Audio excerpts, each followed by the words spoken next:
Hello everyone, good morning. কেমন আছো সবাই? মুগ্ধতা অ্যান্ড মি চ্যানেলের নতুন আরও একটি ব্লগে তোমাদের সবাইকে স্বাগত জানাই।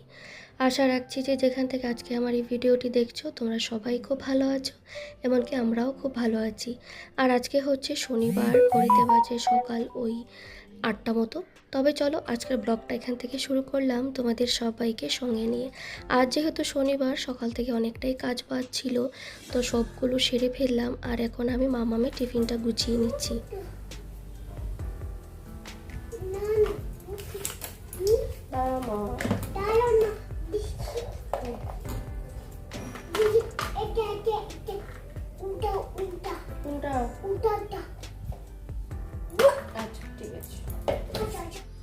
আর এই তো মাম্মামকে নিয়ে বেরিয়ে পড়েছি স্কুলের জন্য। আর যেই দেখেছে মাম্মাম আমি ভিডিও করছি, তো ও তো একদম ফটো তোলার জন্য রেডি। তো যাই হোক, আর আজকে মাম্মামের ইচ্ছে হয়েছে যে ও আমার হাত ধরে ধরে আজকে স্কুল অবধি পৌঁছবে না, ও একা একাই স্কুলে যাবে। তো যাই হোক, একটু দেখে শুনে নিয়ে যেতে হবে আর কি। আর এই তো মাম্মামকে স্কুলে দিয়ে এসেছি। আর স্কুল থেকে দিয়ে আসার পথে ভাবলাম এক প্যাকেট দুধ কিনে নিয়ে যাই। আসলে কি হয় বলো তো, সকালে একটু ভালো দুধ আর কি পাওয়া যায়, মানে আর যত বেলা হতে থাকবে না দুধ কিন্তু শেষ হয়ে যায়। তো তার জন্য ভাবলাম যে সকাল সকাল স্কুল থেকে যাওয়ার পথে এক প্যাকেট আমি দুধ কিনে নিয়ে যাই। তো চলে এসেছি বাড়ি। আর বাড়ি এসে তো আর কি বলবো, মানে এত যে কাজ আমার দিকে তাকিয়ে আছে। তো যাই হোক, সবার আগে যেটা করতে হবে বিছানাটা গুছিয়ে নিতে হবে, তো সেটাই আমি করে নিচ্ছি। তো মামামের যেদিন স্কুল থাকে তো এইগুলো কাজ আমি সবার আগে করতে পারি না। তো ওকে স্কুলে দিয়ে এসে তারপর কিন্তু সব কাজ বাজে আমি হাত দিই। এমনকি জানো তো, আজকে এতটাই লেট হয়েছে। সাধারণত আমি রোজই ঘর টোর ঝাড়ু দেওয়া হয়ে যায়, মোছা হয়ে যায়, তারপরেই কিন্তু মাম্মামকে রেডি করিয়ে নিজে রেডি হয়ে ওকে খাইয়ে তারপর ওকে স্কুলে নিয়ে যাই। কিন্তু ওই যে আজকে এতটাই লেট হয়ে গেছে সকালের। আর যেহেতু শনিবার রান্নাঘরে অনেকটাই কাজ ছিল, তো আজকে আর ঘরটরগুলো একদমই মুছতে পারলাম না, শুধু ঘরটা ঝাড়ু দিয়েই আমি তারপর স্কুলে নিয়ে গেছিলাম। তো এসে না বিছানাটা গুছিয়ে তারপর ঘরগুলোকে মুছে তারপর না জামা কাপড় ছিল সেগুলোকে কাচলাম, কেচে চলে আসলাম স্নান সেরে। আর স্নান সেরে ভাবলাম এক কাপ চা খেয়ে নিই, সকাল থেকে কিছুই খাওয়া হয়নি। তো সবার আগে এক কাপ চা খাবো বিস্কিট দিয়ে, তারপর কিন্তু রান্নাবান্না বসিয়ে দেবো।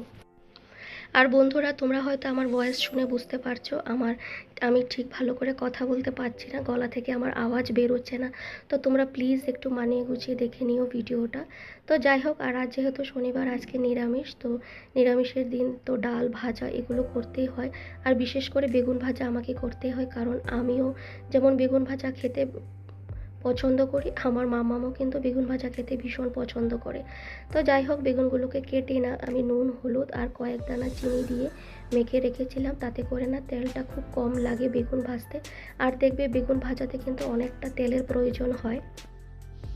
তো আজকে করব ছোলার ডাল। তো ছোলার ডালটাকে না আমি অনেকক্ষণ আগেই ভিজিয়ে রেখেছিলাম, ওই স্নানে যাওয়ার আগে না ভিজিয়ে রাখলাম। তো বেশ অনেকক্ষণই হয়ে গেছে। তো স্নান করে এসে যখন চাটা আমি বানাচ্ছিলাম, তো তখনই কিন্তু আমি ছোলার ডালটাকে কুকারে আমি সেদ্ধ করতে দিয়েছিলাম। তো ডালটা আমার সেদ্ধ হয়ে গেছে। আর আজকে ভাবছি ছোলার ডালে একটু আমি পেঁপে দেব। পেঁপে দিয়ে ছোলার ডাল খেতে কেমন লাগে আমি জানি না, তার আগে আমি কোনদিনও খাইনি। আর যেহেতু পেঁপেটা ছিল ফ্রিজে, তো ভাবলাম যে ডালেই দিয়ে দিই। আমি মুগ ডালে পেঁপে দিয়ে খেয়েছি, মসুর ডালও দিয়ে খেয়েছি, তো ভাবলাম আজকে ছোলার ডালে দিই। আর কয়েকটা না বিট ছিল, তো বিটগুলো দেখলাম ফ্রিজে একদম শুকিয়ে গেছে। একটা দুটো বিট তো আমি ফেলে দিয়েছি, সেভাবে খাওয়া হচ্ছিল না, শুকিয়ে গেছে। তো তার জন্য ভাবলাম যে বিট আর আলু আমি একটু ভেজে নেব। আর দেখবে ডালের সাথে যদি একটু ভাজাভুজি হয় দু রকমের, তাহলে কিন্তু বেশ ভালোই লাগে। আর একটু বড়া হলেও কিন্তু ভালো হয়। তো আজকে আর বড়া টড়া ভাজবো না, শুধু ওই বেগুন ভাজা আর বিট আলু ভাজা করব ডালের সঙ্গে। আর পনির তো আমার নিরামিষের দিন করতেই হয়, কারণ নিরামিষের দিন মাম্মাম খেতে খুব জ্বালায়। আর একটু যদি পনির থাকে না, তাহলে কিন্তু ও সুন্দর করে খেয়ে নেয় শুধু পনির দিয়ে। তো দেখো, আমার এখানে বিট আলু ভাজাটাও কিন্তু হয়ে গেছে, আর বেগুন ভাজা হয়ে গেছে, সেটা তোমরা দেখতেই পেলে। আর ওদিকে কিন্তু আমার ছোলার ডালটাও হয়ে গেছে, পেঁপে দিয়ে ছোলার ডাল করলাম। তো যাই হোক, আর ডালটা নামানোর আগে দিয়ে দিলাম 1 চামচ ঘি। আর ঘিটা তো মাম্মাম এমনিতে খেতে চায় না, ও বাটারটা খেতে পছন্দ করে, ঘিটা না সেভাবে খেতে পছন্দ করে না।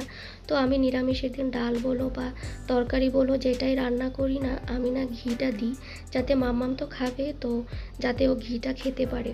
তো যাই হোক, ওদিকে আমার কিন্তু ডাল আর বিট আলু ভাজাটাও হয়ে গেছে। আর তোমরা দেখতে পাচ্ছ এখন আমি বসিয়ে দেব টমেটোর চাটনি। আর ও পাশে হচ্ছে পটল আলুর তরকারি, যেটা আমি পনির দিয়ে করছি।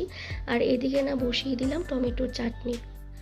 আর সব কাজগুলো কিন্তু তাড়াহুড়ো করে করছি, কারণ আমাকে সব রান্নাবান্না শেষ করে না আবার যেতে হবে স্কুলে মাম্মামকে আনতে। তো সব কাজগুলো সেরে কিন্তু তারপরে আমাকে যেতে হবে একদম 12টা থেকে 12:30টার ভেতরে। তো আমি চেষ্টা করছি যাতে সময়ের মধ্যে সব কাজগুলো আমি সেরে ফেলতে পারি। আসলে কি বলো তো, সংসারটা তো আমার একান্তই আমার নিজের। তো নিজেকেই কিন্তু একটু বুদ্ধি খাটিয়ে একটু সময় বাঁচিয়ে কিন্তু সব সংসারের কাজগুলো করতে হবে, যাতে করে আমি একটু বুদ্ধি খাটিয়ে যদি সংসারের কাজগুলো করি, তাতে করে যাতে আমার সময়ের মধ্যে সব সংসারের কাজগুলো শেষ করতে পারি আর সময়ের মধ্যে যাতে আমি স্কুলেও যেতে পারি মাম্মামকে আনতে। তো এদিকে দেখো আমার কিন্তু রান্নাবান্না অলমোস্ট প্রায় শেষের দিকে।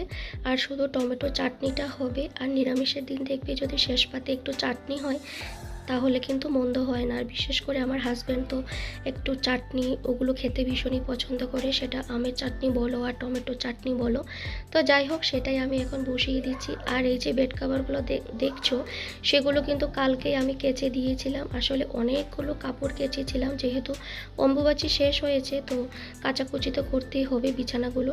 তো যাই হোক, সেগুলো কেচে দিয়েছিলাম, অনেকগুলোই কাপড় ছিল। তো ব্যালকনিতে না একদমই জায়গা হচ্ছিল না, তো সেই বেডশিটগুলো না আমি কিন্তু রাতের বেলায় মেলেছিলাম। আর আজকে দেখো এত পরিমাণে রোদ উঠেছে আর কি বলবো। তো এখন বাজে দুপুর ওই 12টা মতো, 12টাও এখনও হয়নি। তো তার আগেই কিন্তু আমার ওই বিছানার চাদরগুলো একদম শুকিয়ে গেছে। যদিও আমি এক বালতি জামা কাপড় নিয়ে জানো তো আমি ছাদে গিয়েছিলাম, কিন্তু ভাবো 5তলা ছাদ, 5তলা উঠে গিয়ে ছাদে গিয়ে দেখলাম যে ছাদের দরজাটা বন্ধ, তালা দেওয়া। তো আমার এত পরিমাণে মাথাটা গরম হয়েছিল আর কি বলবো। 5তলায় এত মানে ভারী বালতি নিয়ে উঠলাম, আর উঠে গিয়ে দেখি যে ছাদটা লক করা, মানে ছাদের দরজাটা লক। তো সেই আবার মানে বালতি ভরা কাপড় নিয়ে আবার আসলাম নিচে। তো এনে আমি রেখে দিয়েছিলাম, ভাবলাম আর আমার বেলকনিতে তো খুব একটা বেশি জায়গা নেই। তো ভাবলাম যেই কাপড়গুলো শুকিয়েছে সেগুলো আগে শুকিয়ে যাক, আর এই বিছানা চাদর বলো বা মশারি বলো সেগুলোকে না হয় আমি রাতেই মেলে দেব। তো কাল রাতেই মেলে দিয়েছিলাম, তো আজকে দেখলাম সবগুলো শুকিয়ে গেছে। তো সবগুলো শুকিয়ে যাওয়ার পর ভাবলাম আজকে যেগুলো আমি কেচে দিয়েছি সেগুলোকে মেলে দিই। তো এই যে দেখো সব জামা কাপড়গুলো মেলে দিয়ে আসলাম। আর এই তো, আর যেগুলো শুকিয়ে গেছে সেগুলোকে এখন আমি ভাঁজ করে রেখে দেব। আর এই মুহূর্তে হাজব্যান্ডও কিন্তু চলে এসেছে বাড়িতে। আর ও বাড়িতে আসলে, এতক্ষণ তো আমি একাই ছিলাম, মামামও ছিল না, হাজব্যান্ড ছিল না। আর ও একটু আগে আসলো অফিস থেকে। আর ও অফিস থেকে আসলে মানে এত কথাবার্তা হয় আর কি বলবো। তো এমন এমন কথা বলবে না, হয়তো আমাকে হাসাবে আর না হলে আমাকে খুব কি বলবো, খুব রাগাবে। তো যাই হোক, সেই কথাবার্তা নিয়ে আমি একবার হাসছিলাম আর একবার রাগারাগিও করছিলাম। তো এরকমই কথাবার্তা হচ্ছিল আর কি আমাদের মধ্যে।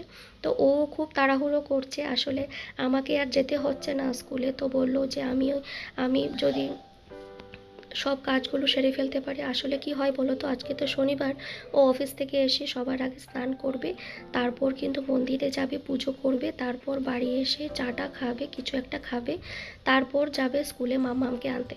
তো আজকে যেহেতু একটু তাড়াতাড়ি বাড়িতে চলে এসেছে, তো বললো আমার যেহেতু সব কাজ সময়ের মধ্যে হয়ে যাবে, তো তোমাকে আর যেতে হবে না স্কুলে, আমি স্কুলে চলে যাব মাম্মামকে আনতে। তো আমি বললাম ঠিক আছে তুমিই যাও, আর আমি ততক্ষণে এই কাজগুলো সেরে ফেলি।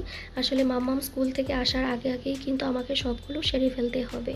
তো চলো আজকে আমি কি কি রান্না করলাম তোমাদেরকে একবার দেখিয়ে দিই। আর এই যে আজকে হয়েছে টমেটো চাটনি, পেঁপে দিয়ে ছোলার ডাল। ডালটা তো দেখতে ভালো হয়েছে, খেতে কেমন হয়েছে তোমাদেরকে পরে বলছি। আর তার সঙ্গে হলো বেগুন ভাজা, তো সেটা তোমরা দেখতেই পেলে। বিট আর আলু ভাজা। আর এখানে পটল আলুর তরকারিটা হচ্ছে, অনেকক্ষণ আগেই হয়ে গেছিলো, কিন্তু পনিরটা আনা হচ্ছিল না, মানে পনিরটা এখনও তৈরি হয়নি। তো পনিরটা এনে তারপর কিন্তু আবার তরকারিটা কমপ্লিট করলাম। আর এই যে দেখো দুপুরের এখন খাওয়া দাওয়া করবো, মাম্মামকেও খাইয়ে দিয়েছি। চলো এখন আমরা খেয়ে নিই।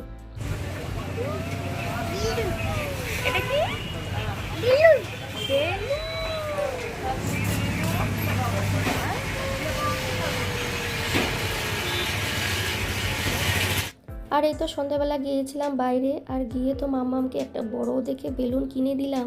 আর মাম্মাম এই বেলুনটা দেখেছে কি খুশি আর কি বলবো। আর এই যে দেখো এখন চলে যাচ্ছি বাড়ি। আর সন্ধেবেলা না একটু বৃষ্টিও হয়েছিল, সেটা তোমরা দেখে বুঝতেই পারলে, রাস্তাঘাটে একদম জল হয়ে গেছে। তো চলো চলে এসেছি বাড়ি। আজকের মতন ভিডিওটা এখানে শেষ করছি। ভালো লাগলে একটা লাইক কমেন্টস করতে কিন্তু ভুলো না। চলো টাটা, বাই, গুড নাইট।